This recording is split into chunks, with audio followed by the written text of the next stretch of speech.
berada di kapal selam dan ini kita mau nonton Videorama. videorama ya seputar kapal-kapal begitulah. Soalnya kita masih di area lokasi apa tadi di depan tulisannya? Videorama Bukan. kapal selam. Ya, panorama kapal selam ya. Apa ya? Monumen kapal selam. Monumen kapal selam. Dan ini sambil menunggu videonya dimulai. Biasa nih si bocil lagi happy, si bocil. Aku nonton pertunjukan. Videorama. 12 menit lagi videonya mulai. Berapa menit lagi? 12 menit lagi dimulai.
Keberadaan kapal selam dilihat dari medan tugas dan sifat pengabdiannya yang khas di bawah permukaan air dengan sendirinya memiliki ciri yang khas, baik teknologinya maupun dari kehidupan awaknya.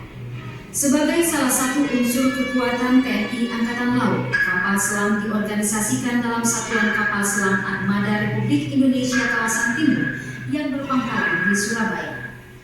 Moto Wira Anantara Wira yang berarti tabah sampai akhir menunjukkan bahwa penugasan di kapal selam senantiasa mengutamakan sifat profesionalisme, kebenaran, dan kesetiaan terhadap tugas. Diawaki oleh prajurit Angkatan Laut yang tangguh, kapal selam merupakan salah satu unsur sistem senjata armada terpadu yang disingkat SSAT. SSAT yang merupakan tulang punggung kekuatan TNI Angkatan Laut terdiri dari unsur kapal, yaitu kapal selam dan kapal permukaan, pesawat udara, marinir, dan pangkalan. Sejarah kapal selam di Indonesia lahir di tengah heroisme perang kemerdekaan dengan dibuatnya kapal selam pertama yang diilhami keinginan menerobos blokade laut Belanda tepatnya pada tahun 1947. D. Ginagan, seorang perwira Angkatan Laut Republik Indonesia yang berpangkat kapten, berhasil merancang dan membuat sebuah kapal selam yang berbobot 5 ton. Dengan diawaki sendiri oleh D. Ginagan, kapal selam ini diuji cobakan di Kalibayung, Yogyakarta. Keberhasilan uji coba ini membawa dampak positif bagi perjuangan bangsa Indonesia, terutama dalam menumbuhkan rasa cinta tanah air dan rela berkorban demi tegaknya kemerdekaan Republik Indonesia. Seiring dengan kemajuan teknologi, kemampuan kapal selam terus dikembangkan oleh beberapa negara-negara besar, antara lain Amerika Serikat, Uni Soviet, dan Jerman.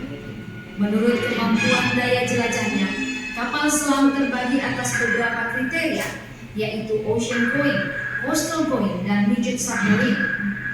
Dari Uni Soviet, salah satu produksinya yang handal dari jenis ocean going yaitu kapal selam Mystery Class. Dengan semakin kompleks tuntutan tugasnya, TNI Angkatan Laut pada tahun 1959 menambah sistem kesenjataannya dengan kapal selam. Tepatnya pada tanggal 12 September 1959, pemerintah Indonesia menerima 2 buah kapal selam Wishy Class dari pemerintah Uni Soviet, masing-masing diberi nama RI Cakra dan RI Nanggala. Hingga saat ini, tanggal 12 September diperingati sebagai hari lahirnya Korps Hiu Kencana, yaitu Korps Pengawal Kapal Selam.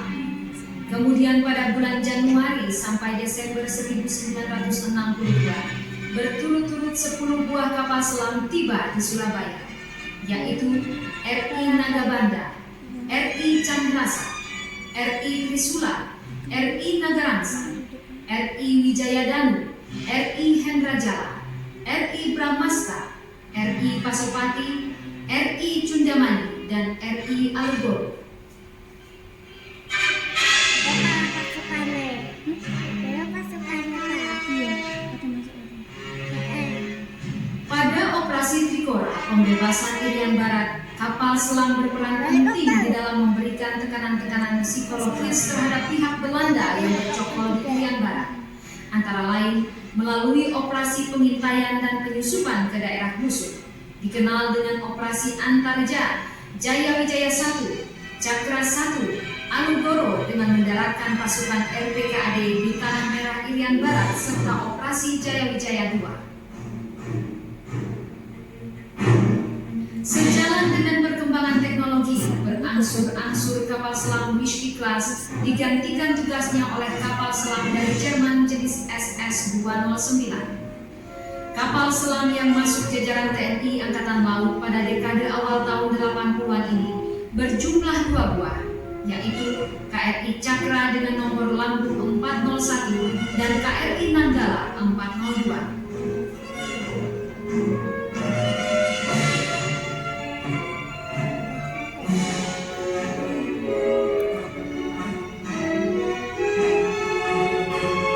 Sedangkan KRI Pasopati bernomor lambung 410 mengakhiri masa dinasnya di TNI Angkatan Laut yang ditandai dengan penurunan ular-ular perangnya. Dengan demikian, selesailah sudah era kapal selam Wishy Class yang telah turut berjasa bagi kejayaan bangsa Indonesia, dan untuk menghormatinya, dibangunlah monumen kapal selam di kota Surabaya.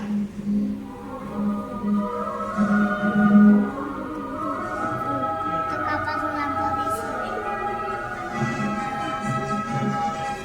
Keberadaan monumen kapal selam bukan hanya sekedar pelestarian bangunan kapal selam, tetapi lebih dari itu merupakan ungkapan rasa hormat atas jasa-jasa para pahlawan laut yang gugur dan tenggelam sebagai pahlawan-pahlawan tanpa batu nisan.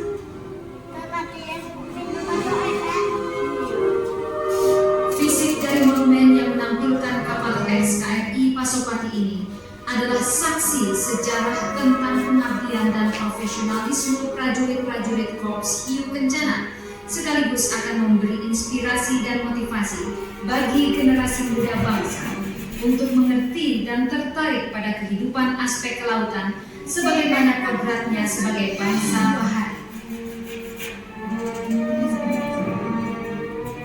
Selain itu, monumen kapal selam menjadi saksi, bukti, dan bakti akan kejayaan bahari kita sebagai persembahan bagi prajurit-prajurit matra laut dan juga bagi segenap rakyat Indonesia. Dengan adanya monumen kapal selam ini, semakin lengkaplah kota Surabaya sebagai kota pahlawan, kota bahari, di mana TNI Angkatan Laut dibesarkan di sini, di jantung kota Surabaya, di tepi Kalimas yang asri. KRI Pasopati tegak dengan megahnya, memantapkan moto prajurit kapal selam, tabah sampai akhir.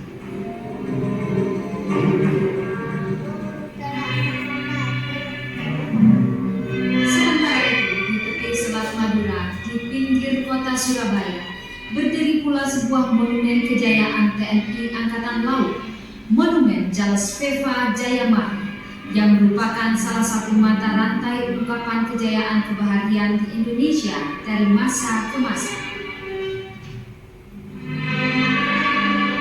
Sejalan dengan bergulirnya waktu, sejak diikrarkan Sumpah Palapa oleh Gajah Mada pada zaman Majapahit, cita-cita menyatukan wilayah Nusantara akhirnya terwujud dengan berdirinya Negara Kesatuan Republik Indonesia pada tanggal 17 Agustus 1945 sebagai negara maritim terbesar di dunia.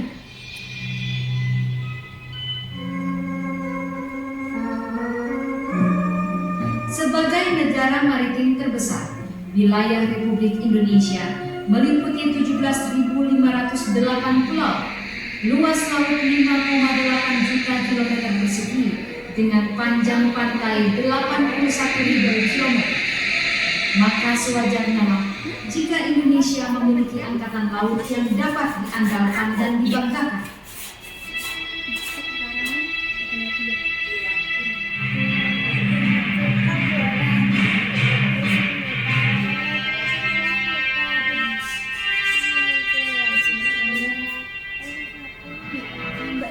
Sejalan dengan perjuangan bangsa Indonesia dalam mempertahankan kemerdekaannya, saat itu pula lahir dan tumbuh TNI Angkatan Laut yang dicikal bakali oleh Badan Keamanan Rakyat Laut atau BKR Laut yang lahir dalam kancah perang kemerdekaan 1945. Pada era tahun 1950 sampai dengan 1959, TNI Angkatan Laut aktif menyumbangkan dharma baktinya dalam menegakkan dan mengisi kemerdekaan, antara lain dalam berbagai operasi amfibi guna menghunpas pemberontakan bersenjata seperti PRRI, Permesta, RMS, dan DITI. Memasuki tahun 1960 sampai dengan tahun 1968, TNI Angkatan Laut makin berkembang dengan dimilikinya sejumlah kapal perang jenis destroyer, frigat, peluncur roket, dan kapal selam. Bersama-sama dengan kekuatan abri lainnya, TNI Angkatan Laut melaksanakan berbagai operasi militer, termasuk operasi pembebasan Irian Barat dan penumpasan G-30S PKI. Sejak tahun 1979 hingga sekarang, TNI Angkatan Laut mengalami kemajuan pesat dengan dimilikinya peralatan berteknologi mutakhir yang diorientasikan pada terwujudnya postur TNI Angkatan Laut yang profesional, efektif, efisien, dan modern dengan sasaran kemampuan bidang intelijen, pertahanan, keamanan, sosial politik abri, teritorial, dan kemampuan militer.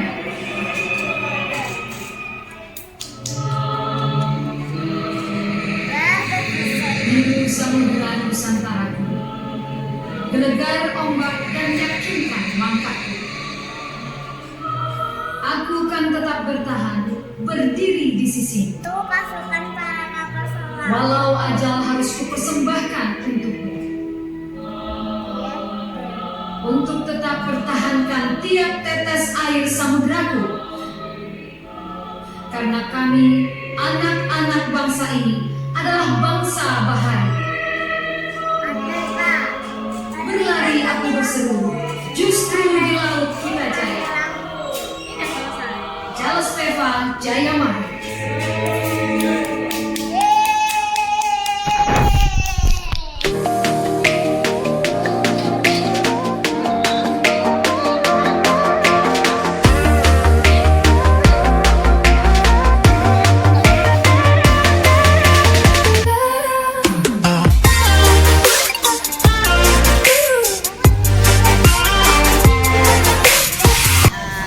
Tadi kita berada di diorama di dalam sini, dan seperti itu kira-kira video atau tunjukkan kapal-kapal, cerita tentang kapal zaman dulu. Dan ini si bocil masih seger tuh, mau beli sesuatu dari cerewet kita itu. Dan mau beli apa? Ini. Aku mau yang ini. Mana harganya dan? Pak, itu pantai ini berapa?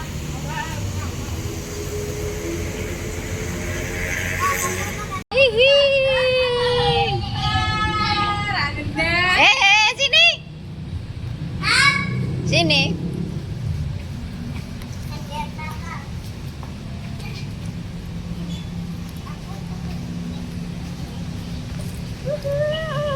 Aku akhirnya dapet. Akhirnya dapat. Kamu suka gak? Kak. Bisa buka gak? Ini si bocil ya, senang sekali dia ajak jalan-jalan. Oh ya. Tadi habis masuk ke kapal selam dan nonton video Rama. Dan sekarang ini kita nongkrong-nongkrong dulu di sini sambil minum. Minum apa sih? Ini Apa itu? jus. Jus apa? Jus. Jus apa coba?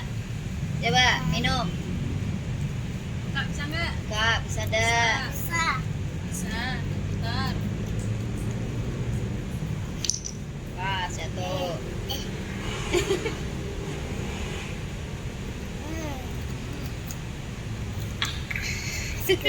Seger. Lagi.